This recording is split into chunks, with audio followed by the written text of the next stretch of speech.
It's a Commodore 64 repair series.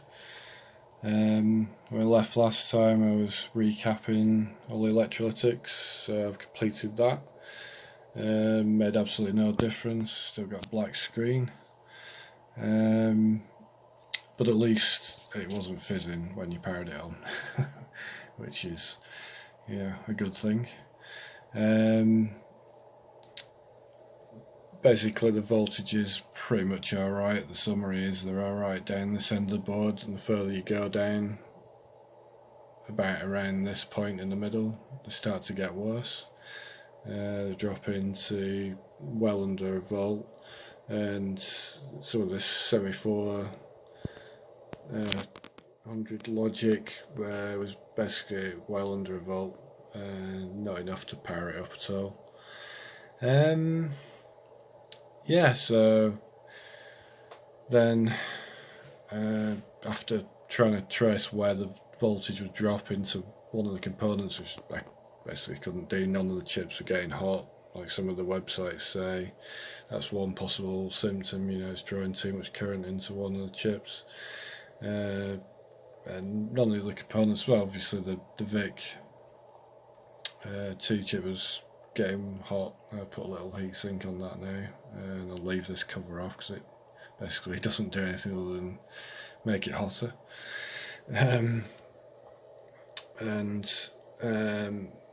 Checked for reset signal, which is pin 40 on the CPU, and basically the voltage wasn't high enough to trigger that, so nothing was happening.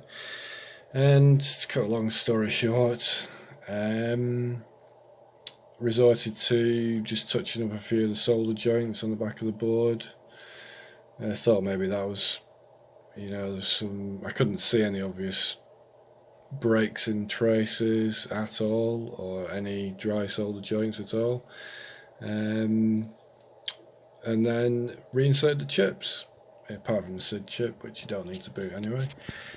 And at that point, it basically was very unreliable, but it did get past the blank screen and boots the basic prompts, which hopefully I'm going to demo now. Like I say, it is about 50-50. So let's see, and I've powered the TV off. So that's a black screen for a different reason.